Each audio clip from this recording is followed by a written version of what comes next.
सूरदास की कहानी जारी। अहंकार का पतन होता है।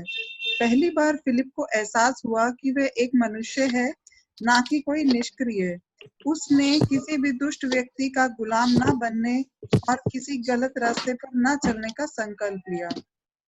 श्री उच्च भली आत्मा के निर्देश के अनुसार अगले दिन फिलिप सूरदास को गाड़ी में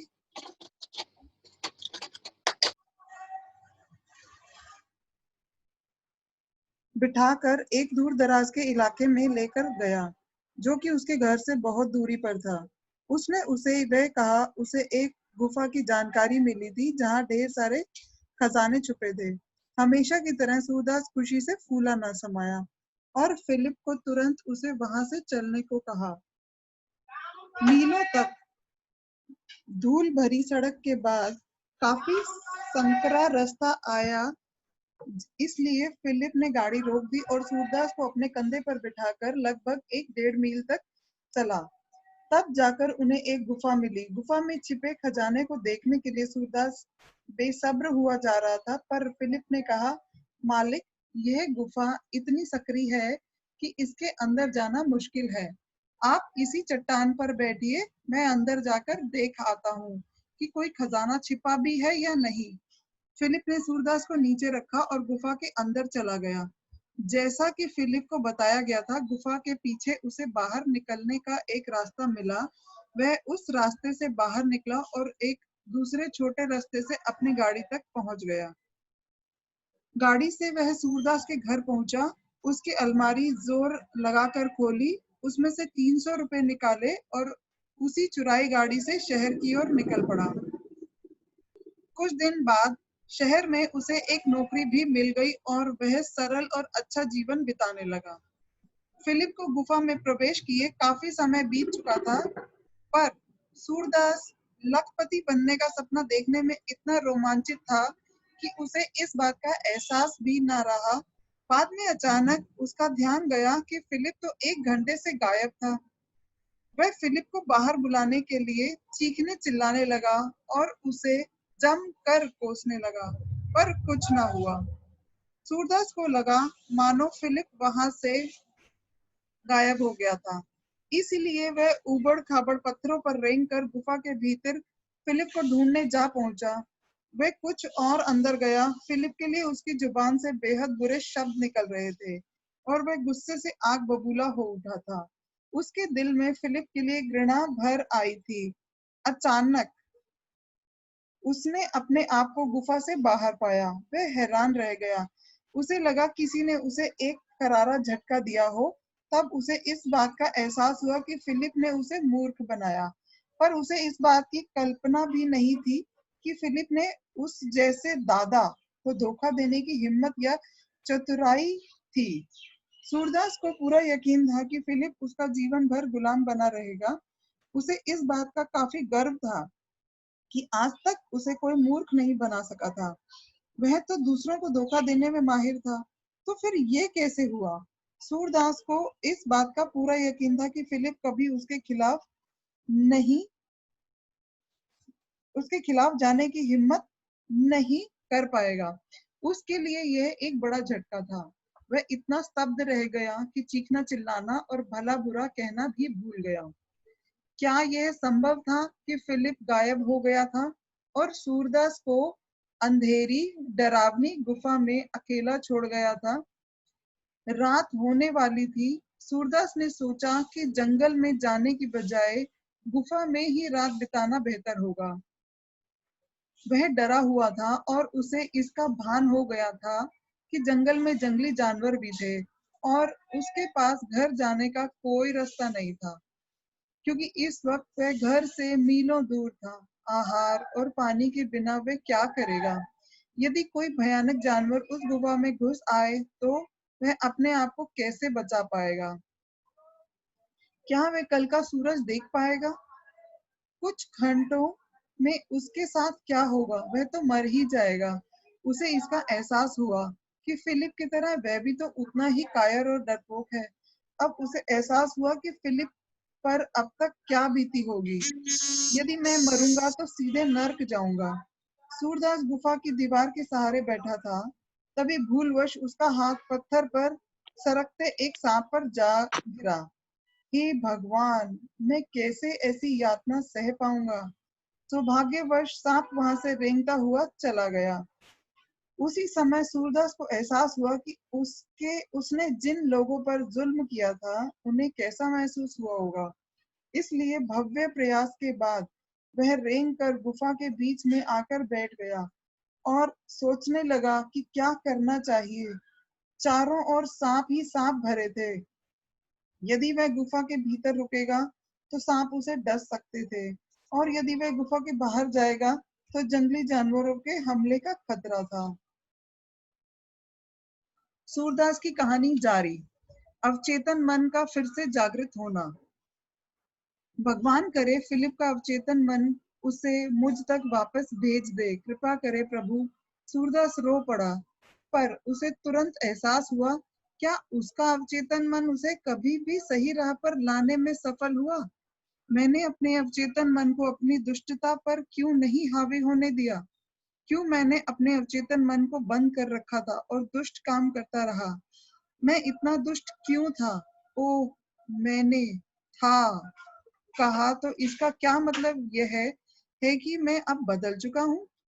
एक एक कर उसे उन लोगों के चेहरे याद आने लगे जिन्हें उसने लूटा था, यातनाएं दी थी, लड़कियों के साथ बलात्कार किया था और यहाँ तक कि अपनी माँ को भी मुसीबत में डाल दिया था।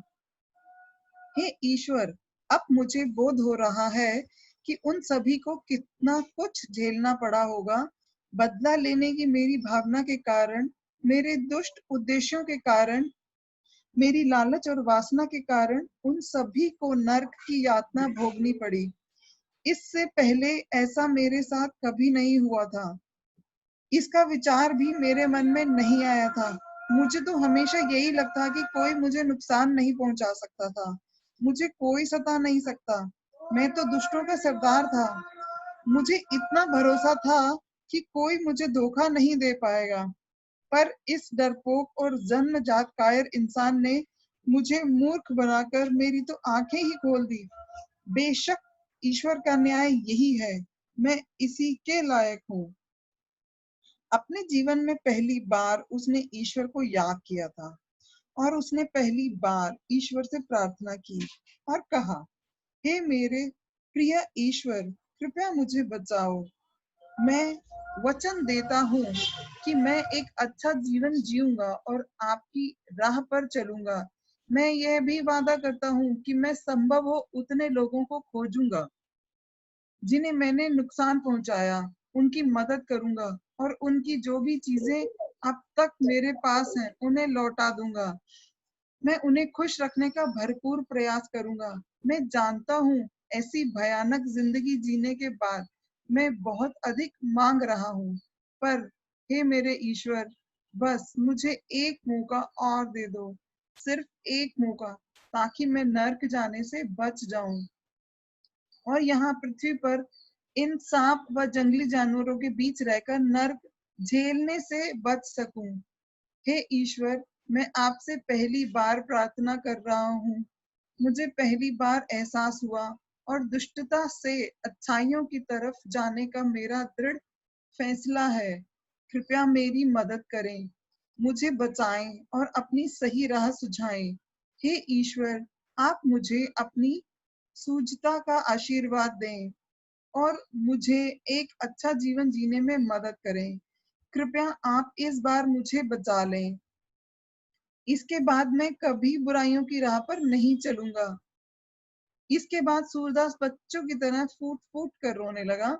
जब वह शांत हुआ तो उसे अनुभव हुआ कि उसके विचार और उसकी भावनाएं कितनी पवित्र और सच्ची थी। क्या वह कभी क्या ये कभी संभव था कि उस जैसे शैतान की ईश्वर मदद करेंगे?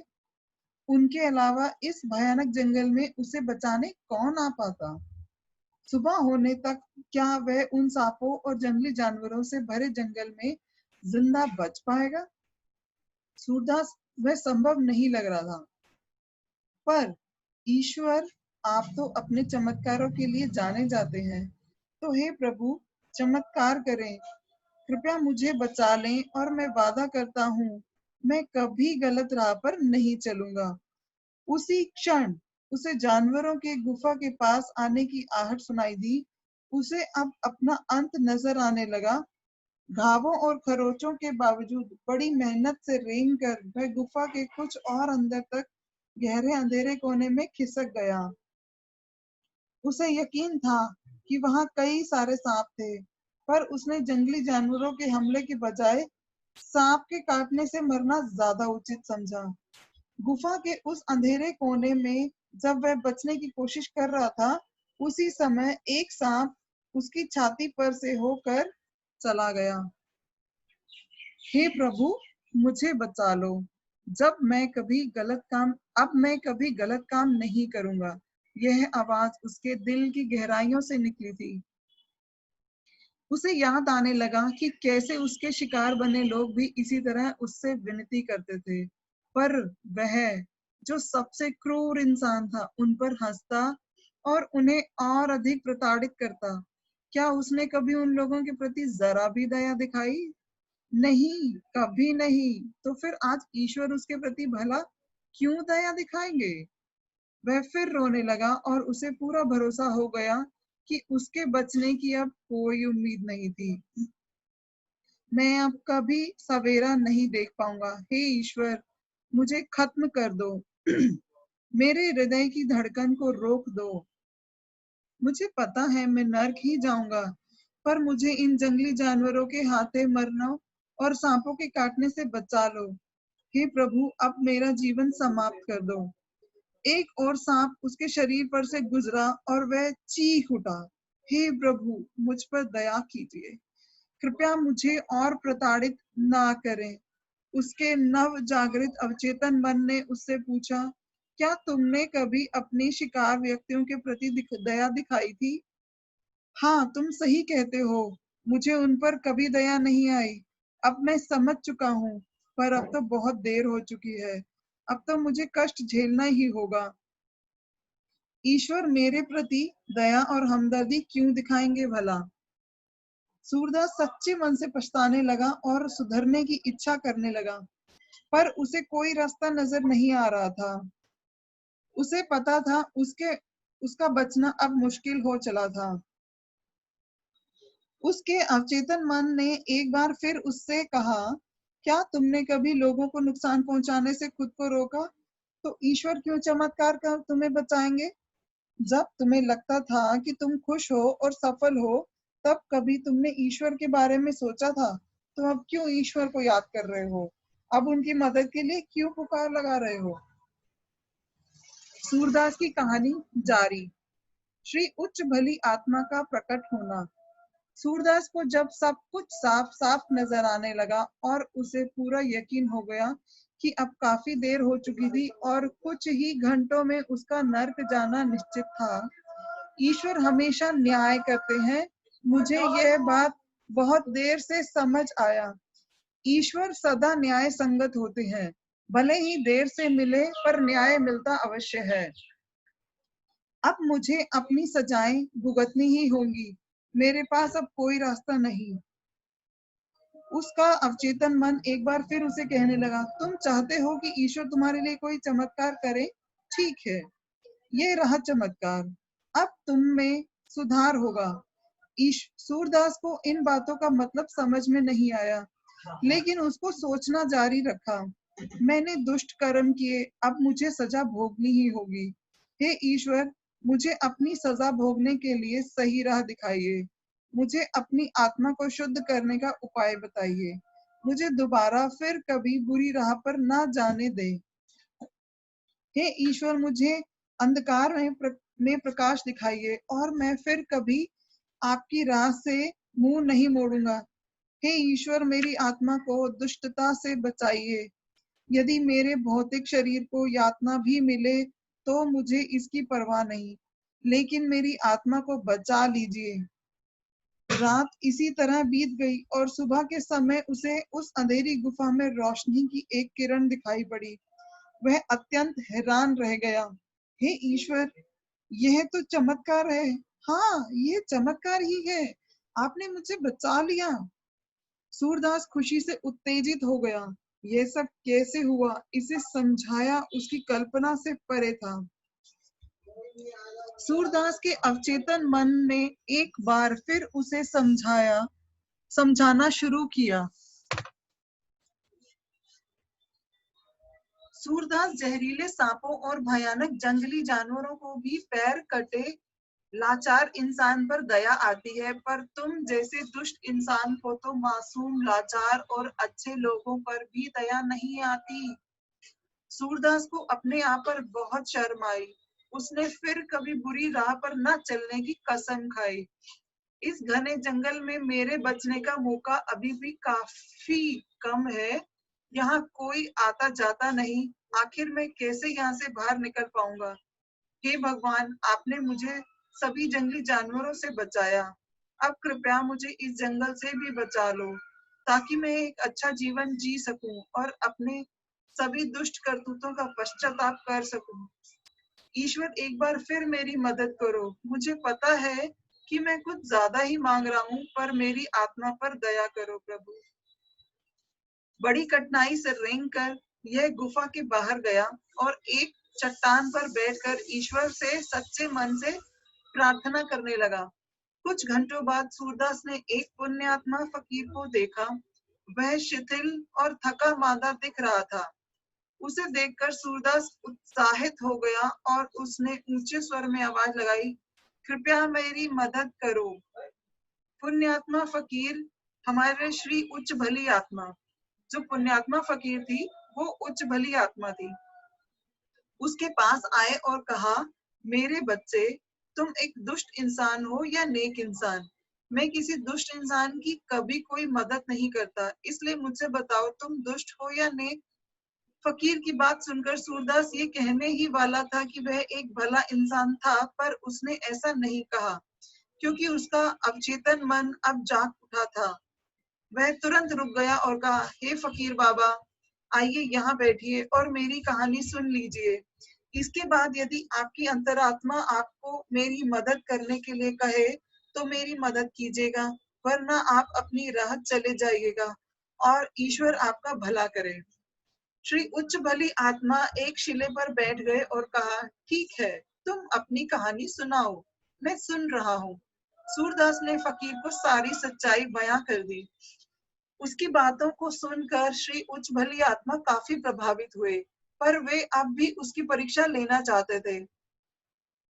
तुम इसलिए अपने आप को बचाना चाहते हो ताकि तुम आगे भी दुष्ट काम कर सको? नहीं फकीर बाबा, मैं अब कभी बुरे काम नहीं करूंगा। मुझे कड़ी सजा मिल चुकी है और अब मुझे पूरा भरोसा है कि ईश्वर ने पिछली रात मुझे इसलिए बचाया ताकि मुझे एक अच्छा जीवन जीने का मौका मिल सके, क्योंकि ईश्वर ने यह मौका मुझे दिया है और इसलिए बदले में मैं भी ऐसी राह चलूंगा कि उन्हें मुझ पर गर्व हो। इन बातों से श्री उच्च भली आत्मा प्रभावित हुए और उन्होंने देखा कि सूरदास का प्रभा मंडल तथा स्पंदन भी बदल चुके हैं। उसकी वाइब्रेशंस, फ्रीक्वेंसी चेंज हो चुकी थी। उन्होंने कहा, ठीक है सूरदास, मैं तुम्हारी मदद करूंगा। उन्होंने सबसे पहले सूरदास को खाना और पानी दिया। उसके बाद वे सूरदास को उसके घर पहुंचा आए और उसे वहां छोड़कर जीवात्मा जगत में लौट गए। अब उनका काम पूरा हो चुका था। सूरदास अब भी पृथ्वी पर ही है। नकली पैरों के सहारे वह एक भला, अच्छा और निस्वार्थ जीवन बिता रहा है। और उसकी माँ जेल से छूट गई, क्योंकि पुलिस को उसके खिलाफ कोई पुख्ता सबूत नहीं मिले। अदालत ने संदेह का लाभ देते हुए उसे रिहा कर दिया। सूरदास ने इस बात के बारे में सुना और उसने अपनी माँ को अपने साथ रहने को कहा। समय के साथ उसने अपनी माँ को भी सुधार दिया। माँ और बेटे अब सच्चाई भरा, दयालु एवं निस्वार्थ जीवन जी रहे हैं। पर सूरदास को यह पता नहीं चला कि श्री उच्च भली आत्मा और नीलू ने किस प्रकार उसकी मदद की थी। जब वह जीवात्मा जगत में वापस लौटेगा तो उसे सब कुछ पता चल जाएगा। नीलू बेहद खुश हुई और उसने श्री उच्च भली आत्मा का तहे दिल से शुक्रिया अदा किया। इसी प्रकार कई सारी जीवात्माओं ने पृथ्वी के लोगों की मदद की है। आप इसे चमत्कार कहते हैं। हाँ, यही तो चमत्कार है। मनुष्य का असली रूप उसका अवचेतन मन है। पृथ्वी पर हम अक्सर ये सवाल सुना करते हैं, पृथ्वी पर हम अपने पिछले जन्म या जीवात्मा जगत के बारे में क्यों नहीं जानते? क्यों ईश्वर हमारे मन में उन स्मृतियों को मिटा देते हैं? आपका अवचेतन मन हर एक चीज जानता है। आपके साथ जो कुछ भी होता है वह शुरू से ही आपके अवचेतन मन में अंकित होता है। दुर्भाग्य से आपका भौतिक मन यह सब कुछ नहीं संभाल पाता और ज्यादातर मामलों में यह आपके अवचेतन मन के साथ संघर्षरत रहता है। केवल कुछ ही आत्माएं जो बहुत उच्चतर स्तर पर होती हैं, अपने अवचेतन मन द्वारा अपने भौतिक मन को नियंत्रण में रख पाती हैं। इन आत्माओं में अतिरिक्त संवेदनात्मक बोध होता है और इनमें से कुछ आत्माओं को पृथ्वी के अपने पिछले जन्म की घटनाएं भी याद होती हैं। उनमें कभी-कभी अपने वास्तविक संसार अर्थात जीवात्मा जगत की स्मृतियां भी बनी रहती हैं। लेकिन ऐसा कभी-कभी ही होता है। आप शायद ये जानना चाहेंगे कि आपका अवचेतन मन इन स्मृतियों को क्यों सुरक्षित नहीं रखता। ऐसा जैसा कि हमने बताया, आपके भौतिक मन के लिए इन्हें संभाल पाना मुश्किल होता है। इसके अलावा आपका अवचेतन मन नहीं चाहता कि आप वह सब जाने, क्योंकि आप पृथ्वी पर अनुभव हासिल करने, अपनी परीक्षाएं देने, प्रशिक्षण लेने और कर्मों का फल भोगने आए हैं। यदि आप सब कुछ जान जाएंगे तो आपको उन सब बातों के साथ तालमेल बिठाना बहुत ही मुश्किल होगा और जीवन में कोई आनंद नहीं रहेगा। आप अपना जीवन एक यंत्र की तरह व्यतीत करेंगे। यदि आपको अपने कर्मों का पता चल जाए तो धरती पर आपका जीवन नीरस हो जाएगा। आपका अवचेतन मन हर बात जानता है और वह कभी गलती नहीं करता। इसमें हर बात दर्ज होती है। पृथ्वी पर जन्मी उच्चतर स्तर की आत्माओं का अवचेतन मन धरती की साधारण आत्माओं की तुलना में थोड़ा अधिक ताकतवर होता है। हमने कहा थोड़ा अधिक, क्योंकि जीवात्मा जगत में भी हमारा अवचेतन मन पूरी तरह कार्यशील नहीं होता। हालांकि पृथ्वी के मनुष्य की तुलना में यह अधिक जागृत होता है। जीवात्मा जगत में केवल 7वें लोक के बाद ही आपका अवचेतन मन उच्च क्षमता के साथ काम करता है।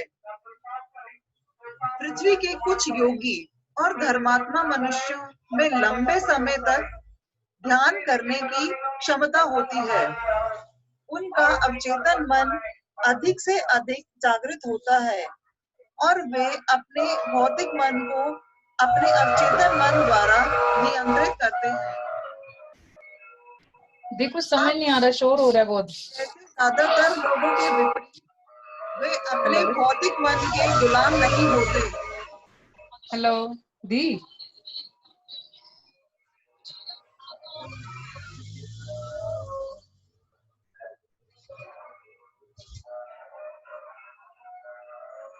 अपने भौतिक मन के गुलाम मत बनिए। यदि आपने अपने भौतिक मन को नियंत्रित नहीं किया तो वह आपको बद से बदतर हालात की ओर ले जाएगा।